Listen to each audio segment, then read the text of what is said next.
Assalamualaikum warahmatullahi wabarakatuh. Waalaikumsalam warahmatullahi wabarakatuh.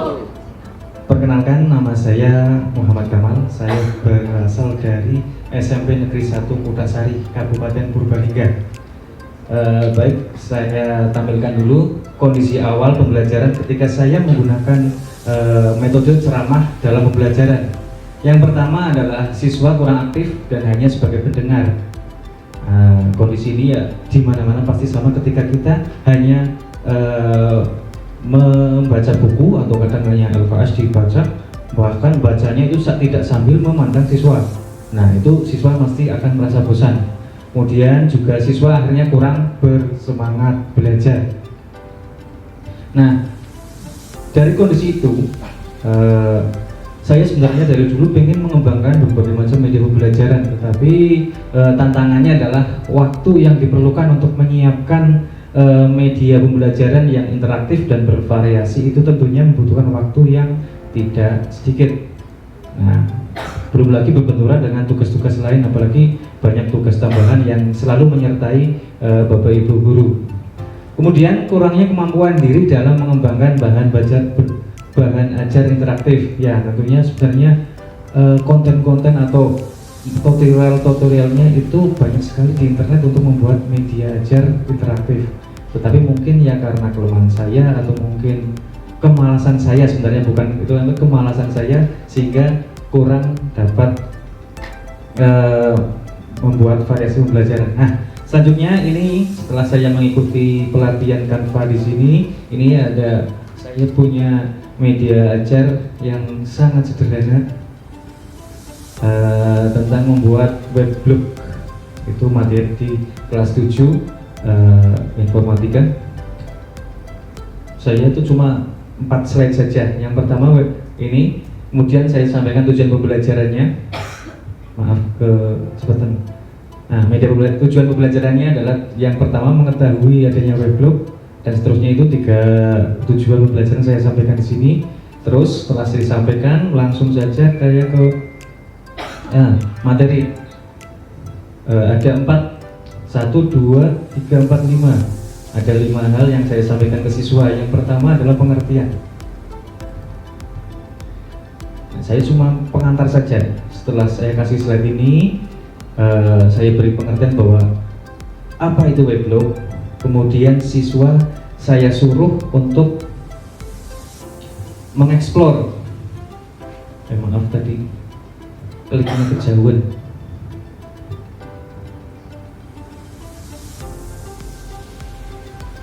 Terus manfaatnya apa? Terus saya kembali ini pakai link-linknya seperti saya cuma nge-link ke slide-slide di dalam satu file ini. Nah, setelah beri penjelasan sebentar, langsung saya suruh siswa untuk mencari informasi dari link-link, bisa dari YouTube, bisa dari Google, dan bisa dari buku pendamping. Yaitu termasuk diferensiasi konten agar siswa mencari informasi tentang weblog sesuai dengan kemampuannya masing-masing. Kalau yang menggunakan butuh dengan video ya nonton YouTube, kalau berupa tekstual bisa membaca dari internet atau bisa dari buku pendamping. Nah, setelah mereka studi pustaka, ini callingnya jadi ngaco.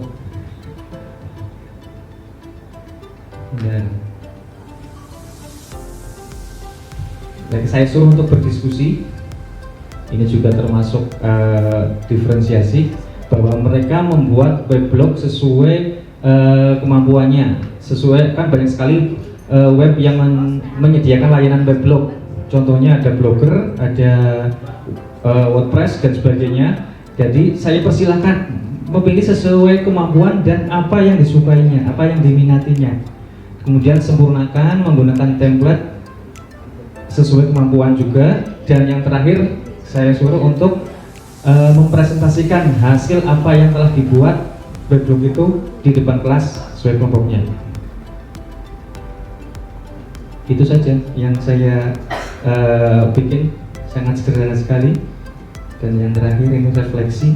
Nah, refleksi setelah saya menggunakan pembelajaran dengan Canva. Yang pertama adalah siswa menjadi lebih tertarik, lebih semangat belajar, keaktifan siswa meningkat, memicu rasa ingin tahu anak.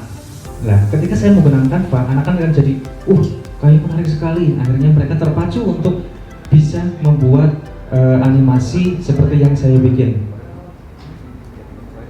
Kemudian motoview, ini saja yang saya bikin. Kemudian saya bikin sebuah kuis. Kuisnya cuma 2 nomor saja.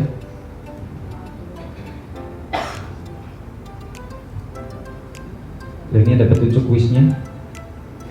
Nah, kemudian saya suruh menjawab. Ada bentuk kuisnya, tapi saya tampilkan di sini cuma 2, ada benar salah dan multiple choice. Yang pertama benar salah. Perhatikan gambar. Gambar perangkat di samping berfungsi sebagai otak komputer. Benar apa salah? Kalau saya jawab salah, aslinya jawabannya benar. Kalau saya jawab salah, maka akan ini. Kemudian saya kembali. Jika Anda jawab benar, nah akan tampilnya seperti itu. Lanjut ke soal berikutnya kalau benar. Perhatikan gambar di samping. Apakah itu gambar CPU? Kan ini salah. Kalau benar, ini mulai menjadi salah jawabannya. Kalau salah, benar. Lanjut soal berikutnya. Sekarang jenis pilihan ganda. Ini saya contohkan satu, perangkat keras yang berfungsi sebagai media penyimpanan di bawah ini adalah yang benar harusnya B. Kalau saya klik selain B, akan menuju ke peringatan salah. Tetapi ketika ini kok jalan sendiri ya. Nah, kalau saya klik hard disk, baru ada tanggapan benar. Ini linknya kok saya jalan sendiri. Jangan sensitif. Mungkin itu tentang yang evaluasi. Kemudian ice breaking saya bikin yang sangat sederhana juga.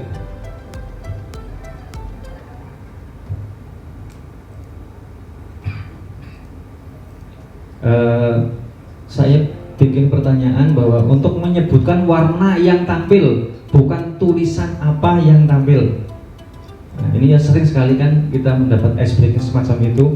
Misalnya ini harusnya menyebutkan nama kotak itu, nama warna kotaknya, bukan membaca tulisan hitam, bukan, tetapi harus menyebutkan warna apa yang kotak itu, segi 4 itu.